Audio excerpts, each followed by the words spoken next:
If you believe in freedom, then you believe in truth and justice. Freedom cannot exist without either. Any culture is bound to encounter lies, but the strength and integrity of a country's people will defeat the deceit that attempts to cripple what is good and just and true. Consider a prime example. In 2008, PNC Bank alleged and continues to allege in 2024 that it loaned Orlando Carter $4 million. PNC Bank alleges that Orlando Carter stole this money, but the facts prove otherwise. When you listen to the Where Are the Heroes podcast series and understand what happened to Orlando Carter, you will look at freedom with a different perspective. When you learn about PNC's lies, you will stand with Orlando Carter. Together we can defeat the lies of both big business and big government. It is high time that Americans once again lead by example. It is time for Americans to stand for truth and justice. Are you looking for a quality gift for that special someone? Visit jamesbowersjohnson.com and buy the classic to be, Why Does the Moon Chase the Sun? This book reveals the very first battle between good and evil. When you learn why the moon chases the sun, you will be saddened and inspired at the same time. Buy this ebook today and read it with your children and grandchildren. They will be spellbound. And don't forget, Yes to Hell With receives all proceeds. Thank you for your support. YesToHellWith.com, and may truth reign supreme. Welcome back to the Where Are the Heroes podcast series. I am Beau Johnson, the author of The End of Justice. In the last episode, we heard from Orlando Carter, and based upon his comments, we know PNC lied about the existence of a $4 million loan when it submitted a suspicious activity report to the federal government. We know the FBI and DOJ advanced a false theory of prosecution into the court system. This entire deception was further complicated when Glassman and Parker lied in 2018 by stating that the evidence of the $4 million loan was shredded. We are left with two questions. First, how is it possible that the federal government was wrong about something that is easily proved? Second, why is it that no one with the requisite authority will rectify this matter in the interests of truth and justice? Regarding the first query, we must accept that the government is arrogant to the point of being untamed. Let's use the analogy of herding cats. As the Department of Justice currently functions, it is impossible to control 93 arrogant U.S. attorneys and thousands of investigators. If the Attorney General of the United States does not apply appropriate oversight over what are criminal acts by federal officials, those who wield prosecutorial authority and investigative powers will, like feral cats, roam and destroy at will. Consequently, people like Orlando Carter will be unjustly prosecuted. Providing for strict oversight over a herd of U.S. attorneys is a must. It is not enough to expect supposedly experienced U.S. attorneys to govern themselves according to their oaths and ethical standards. For example, we must conclude that the original U.S. attorney, Gregory Lockhart, was not held to account for his questionable choices and actions. Just the opposite. Lockhart roamed beyond truth and into the hinterlands of lies. Yet he received praise from on high as the system supported his efforts and Carter's guilty conviction. When the system does not focus on truth, wayward U.S. attorneys who are drawn to the scent of trophy convictions will foster what is false and unjust. Regarding the second question, after an unjust conviction is secured by the DOJ, those with titles and authority will assert that, by law, they cannot investigate what is a criminal decision within the courts. However, what if the courts are complicit with the unjust decision? Absolutely nothing. Those with power, bad actors, and the system, to include the courts, are not held accountable. This supposed law, which allegedly prevents elected representatives from getting involved with criminal court cases, serves as a means of self-preservation. As such, if public officials are able to refuse help, the injustice continues. However, what happens if an official is asked to assist with an ancillary matter that does not require a direct challenge to a criminal case? Sadly, not much at all. He will seek an answer from the responsible agency and nothing more. Once he receives a reply, he will forward it and consider the matter closed. He serves as nothing more than a middleman, a glorified secretary. Let me give you an illustration. In the year 2018, I asked Senator Tim Kaine of Virginia to review not the criminal conviction against Carter, but the conflict between the Departments of Justice and Treasury concerning the non-existence of the $4 million loan. Since Kaine saw the conflict between PNC Bank's admission to the Department of the Treasury and the court conviction, he was compelled to send a query to the DOJ. When Kaine received a response from the DOJ stating that the guilty conviction was secured fairly, what did Kaine do? He sent me a letter attaching the agency's response and washed his hands of the matter. He did not delve into the obvious conflict between two federal agencies. Was Kaine at all intrigued? Was he moved to investigate an injustice? No. Kaine did nothing to advance truth or exonerate an innocent man. Kaine did what he could without resolving the obvious conflicts. He considered the matter closed. In another example, Orlando Carter recently asked Congresswoman Beatty from Ohio to investigate the non-existence of the $4 million loan. Beatty went through the formalities by asking the DOJ to respond to this issue. Once again, the DOJ gave her a boilerplate statement explaining that Carter was convicted and justice had been served. Beatty then sent the DOJ's perfunctory response to Carter and closed the matter. She refused to seek truth. She performed as a glorified secretary. Let's now consider the following development. A year after Carter contacted Beatty, the Ohio chapter of the NAACP researched the government's case against Carter. Knowing of the obvious conflicts, the NAACP then approached Beatty. Quite curiously, if only because the NAACP raised the concern, Beatty, at least by appearances, treated the matter with more importance. She wrote to Attorney General Garland and asked that they investigate the matter involving PNC Bank. When Carter contacted her, she essentially ignored an innocent black man's request for help. But with the NAACP, she would not risk ignoring a powerful group in her district. As we can see, once a criminal conviction is secured, it is nearly impossible to have an objective review by anyone with authority. Unless a maverick is willing to intervene in the interests of truth and justice, the system will do nothing to overturn an unjust conviction. There is another point to consider. Short of having direct access to an official or celebrity who can walk into pockets of power and expose singular examples of injustice, how does someone access those who can do what is right? You may recall that at the recommendation of the Inspector General of the DOJ, I wrote to the Office of Professional Responsibility for a third time. I have not received a response. I recently wrote to President Trump, FBI Director Kash Patel, and U.S. Attorney General Pam Bondi. I asked them to investigate the Carter conviction. I wrote to Alice Johnson, Trump's pardon czar. I have received no responses from any of them. Are these people busy? Yes. Do requests take time, fall through the cracks, or are they ignored? Yes. So how does one gain needed attention? Must one do something sensational?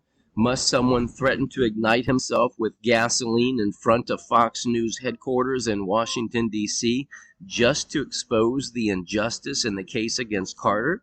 We know that sending letters for years and producing a podcast is like a worm's whisper heard during a Category 5 hurricane. Now, with the NAACP's involvement, there may be a chance. However, the NAACP may receive the same responses as myself and Carter. Given this system and its propensity to perpetuate what is flawed, the possibility of change is unlikely. In the end, we must analyze what Trump experienced for years and accept that the system has been treating Americans in the same manner for a very long time. The justice system's acts are evil, and they must stop. Concerning the Carter case, were Benjamin Glassman and Kenneth Parker's actions and lies evil? Did the DOJ shred evidence of a $4 million loan? No. This evidence did not exist. Is it fair to label Senator Kaine and Congresswoman Beatty as advocates of evil, if only for their unwillingness to help? Yes. At a minimum, acting cowardly in order to protect oneself as an elected representative does nothing to defeat what is unjust. I will go so far as to say that any official or representative who hears of Carter's case and does nothing advances lies and evil. Throughout this podcast series, my focus has been primarily upon Glassman and Parker's lies that the DOJ shredded evidence of the $4 million loan between PNC Bank and CBST. We know the $4 million loan did not exist. If Glassman and Parker had even remotely accomplished what they were morally, ethically, and professionally obligated to do, in all likelihood, Carter would have been exonerated in 2019 or 2020. Had the FBI and DOJ done their jobs in 2008 and 2009, Carter would never have been charged. In other words, from a purely civil perspective, from a contractual and business angle, if PNC Bank believed that Carter and his company were legally bound to a valid contract, then PNC would and should have filed a civil suit to secure their financial interests. The FBI and DOJ should have known this as fundamental, rather than fabricating an outlandish theory of prosecution. The truth remains that the justice system at all levels of government has been weaponized against Americans before the targeting of President Trump. And if this atrocious conduct is to stop, if this evil is to be eradicated from the FBI and DOJ, the federal government must herd cats in a manner that evil is soundly defeated, starting with each U.S. attorney and every FBI agent. I encourage you to read my recent correspondence, as well as the exchange between the NAACP and Congresswoman Beatty with the attached letters. Note the language that each party used to slip and slide away from truth as they justified their indecision or inaction. Let's take a look at Beatty's letter. She said, "Over the course of the last 2 years, my staff and I dedicated ample time and attention to this matter. We extended multiple inquiries and requests for information to government agencies and bank officials, thoroughly examined the voluminous public records and court filings available, and engaged in extensive communications with various parties to assist with this issue. As a member of Congress, there was no further assistance I could provide, and therefore this congressional case was closed. However, in response to your letter dated December 6, 2024, which my office received on January 9, 2025, I requested that U.S. Attorney General Merrick Garland conduct a federal investigation into this matter. I appreciate that the National Association for the Advancement of Colored People, of which I am a lifetime member, is representing CBST in this matter, and I trust in the Ohio Conference's ability to adequately investigate CBST's claims against PNC Bank. Please be advised that my office will not respond to any further correspondence pertaining to this matter." Now, noteworthy, Beatty said that she and her staff spent, quote, ample time and attention, end quote, on Carter's request. Time, attention, but what of the merits of Carter's claims? What of truth? Does truth matter? Even with a minimal use of resources, Beatty should not have been able to ignore the fact that Carter's guilty conviction was wrong. Even more absurd, Beatty said there was no further assistance she could provide. This is code for the fact that she could not and would not push more paper requests to agencies who had already given their perfunctory replies. To do so a second time as a glorified secretary would be absurd. As if to prove this point, she tells the NAACP that she will not respond to any further requests, as if to say, quote, "My role is limited to protecting my position as a congresswoman, which requires me to do nothing more than shuffle your query to an agency that will ignore it. The truth be damned," end quote. Beatty easily negotiates the moral and ethical dilemmas by refusing to answer obvious doubts herself. As we can plainly see, there is absolutely no accountability from within or without the system. The response from PNC Bank to Beatty is appalling and reflective of the bank's attempt to rely upon the record as the basis for escaping any responsibility. The PNC response states, "In response to your information request regarding Orlando Carter, others on his behalf have filed 9 lawsuits against PNC and various governmental agencies regarding the issues raised in the request. The United States District Court for the Southern District of Ohio, Western Division, dismissed all of the lawsuits, and the issues raised in the request have been fully adjudicated. As such, PNC cannot offer additional comments or information." Now, let us not forget that in 2017, PNC Bank admitted to the Office of the Comptroller of the Currency that there was a loan of $250,000 and only this loan. Moreover, we know the OCC confirmed there was no $4 million loan. We also have certified records from PNC documenting the smaller loan and not the alleged $4 million loan. What is remarkable is the childlike approach to PNC's conduct and explanation. The bank points to the idea that Carter has filed 9 lawsuits, as if this suggests his further guilt rather than the opposite, that he is fighting for his innocence and exoneration. Knowing that the original suspicious activity report to the FBI about the alleged $4 million loan was a lie, PNC confirms the case was adjudicated. But we know the case was adjudicated based upon that lie, and as such, the lie still stands. Now let's consider the response from the DOJ to Congresswoman Beatty.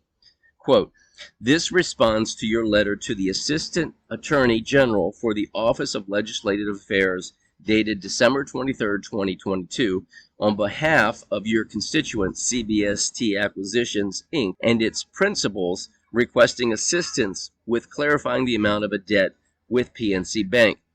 Because of legal and ethical considerations, the department cannot provide information beyond facts that are part of the public record. As a matter of public record, we can tell you that there are multiple recent or ongoing cases involving CBST, its principal Orlando Carter, and the debt referenced in the materials provided. We can further state that the existence of the debt in question was established during a prior prosecution of Mr. Carter." Now, what are we to do with this explanation? The DOJ's response is surreal. Since we know there was no $4 million loan as validated by PNC Bank, we may conclude that the reference to any loan was a lie. However, just as PNC Bank ignores the lie and advances the quote-unquote court record as justification for Carter's criminal conviction, quite incredibly, the DOJ does the same. The DOJ, as the vanguard for justice, points to the quote-unquote public record as the highest affirmation of Carter's guilt, a public record representing a grand lie. The DOJ cannot allow itself to weigh the possibility that PNC lied about the loan in 2007. The DOJ cannot acknowledge the certified records from PNC years later that prove there was no such loan.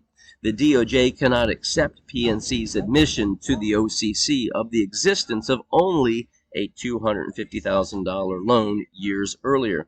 The DOJ cannot attest to its own response to my FOIA request that no documents of a $4 million loan were shredded in the Carter case.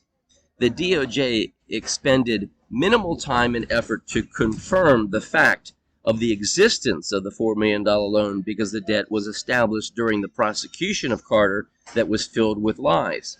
Does this make any sense? Why does no one within the DOJ consider the merits of Carter's claims and that what is now available rebuts and defeats a quote-unquote fact that was allegedly established in court.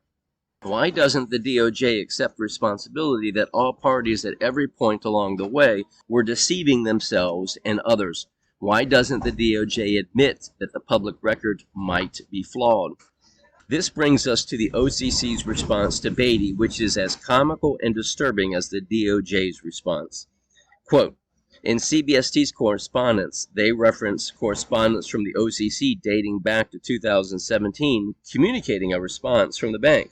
In letters dated January 20th, 2017 and March 2nd, 2017, the OCC reiterated the bank's conclusion regarding the existence of a $250,000 loan dated December 31st, 2003.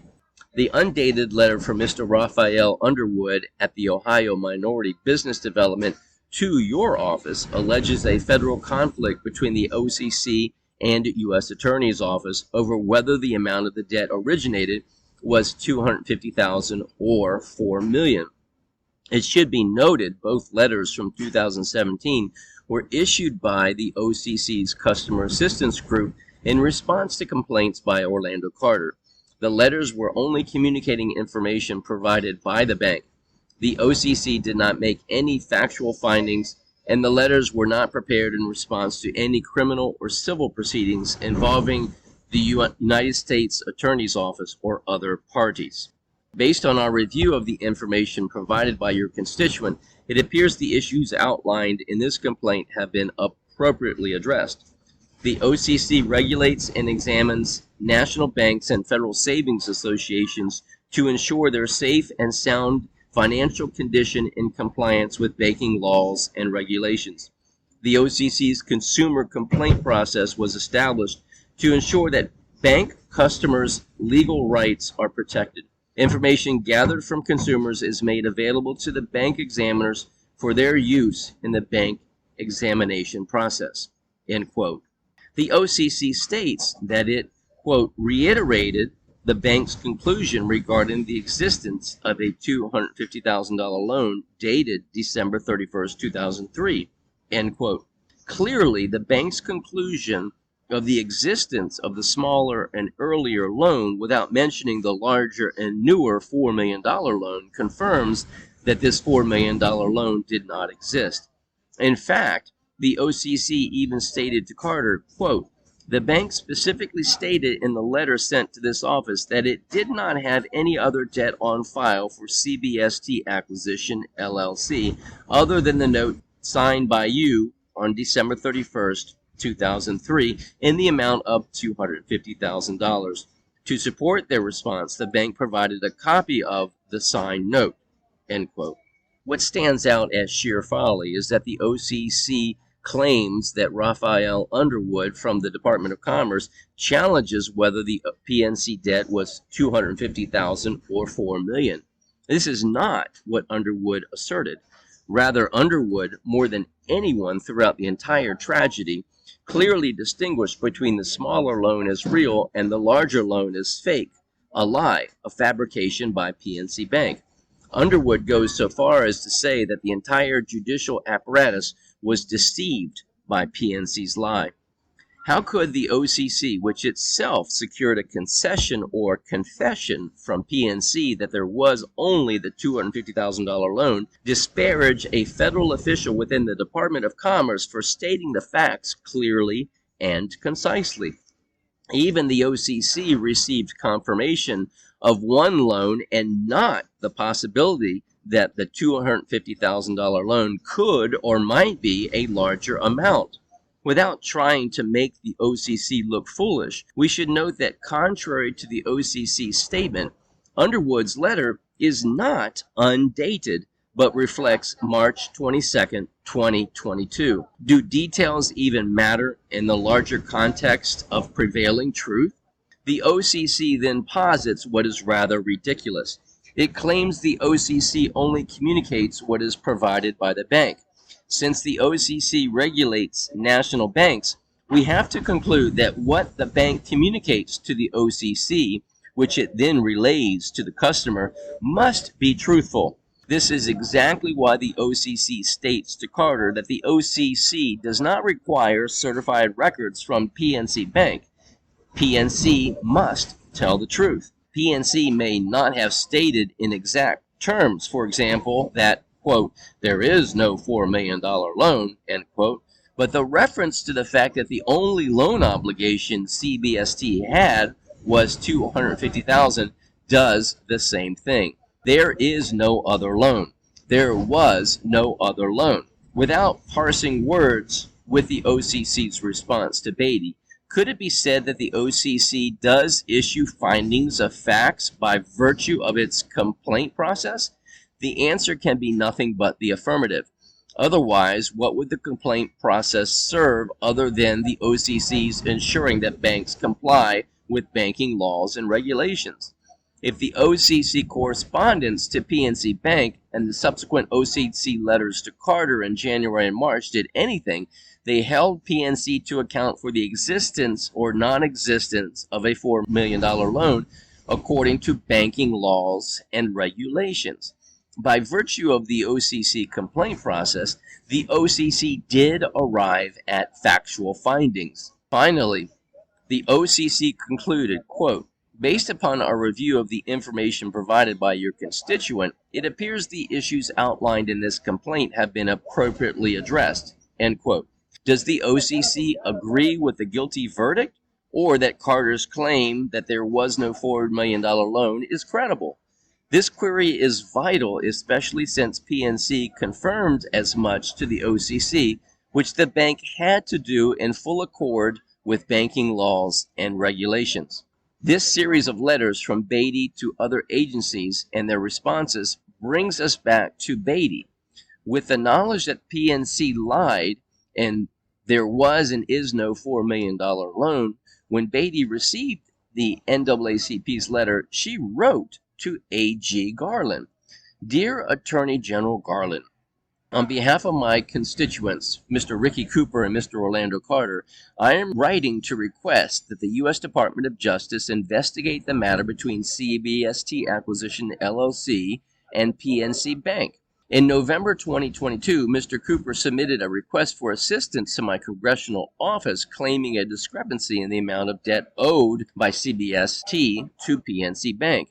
In response, I extended congressional inquiries to the U.S. Department of the Treasury, the U.S. Department of Justice, and PNC Bank seeking clarification of the amount of the debt. Enclosed are the responses I received from all three parties, which were shared with Mr. Cooper and Mr. Carter. Nevertheless, my constituents find the information provided to be insufficient and seek additional clarification regarding the amount of the debt. Therefore, I request that the Justice Department look into their allegations. Thank you in advance for your time and attention to this matter. End quote. Quite incredibly, even though the evidence proves there is no $4 million loan, Beatty suggests that the conclusions of all agencies to the contrary are insufficient to Carter and his supporters. After all, Beatty has no dog in this fight. She refuses to acknowledge what is and reject what is not. Once again, she is a glorified secretary pushing paper and collecting responses, which she then forwards to no advantage other than to perpetuate a lie. We need only consider Beatty's final words.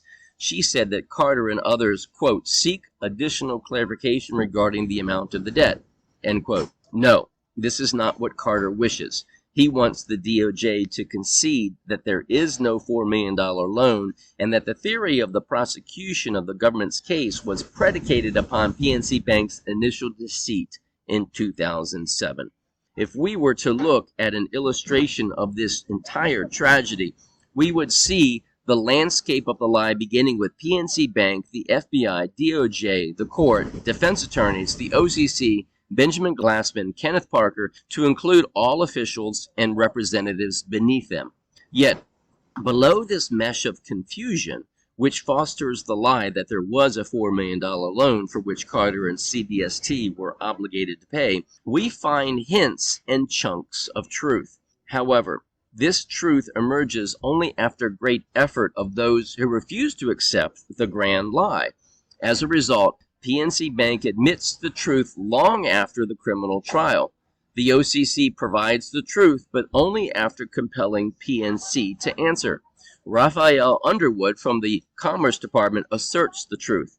The DOJ concedes that there was no shredding of the $4 million loan because the loan did not exist and there was no destruction of the case records, contrary to Glassman and Parker's lie. All of these examples give us an understanding that the $4 million loan was a fabrication.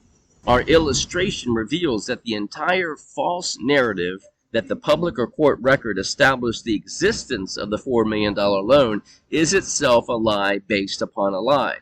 If the record proves the loan existed and the evidence entered into the court was a lie, then the record was and is a lie.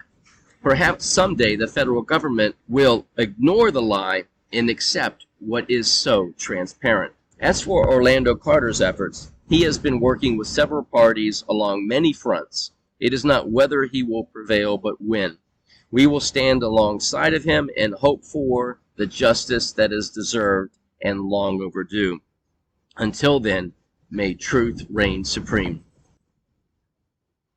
SEDM.org, Sovereignty, Education, and Defense Ministry, is a website that every patriot in America must join. SEDM.org will change your life perspective and liberate you mentally, emotionally, and spiritually. Visit SEDM.org today and join for free. Please send your comments, questions, and ideas for new podcasts. Subscribe to Yes to Hell With and share it with family and friends. Please visit our sponsors. Yes to Hell With receives a generous portion of every purchase. We value your support. Please consider making a donation today.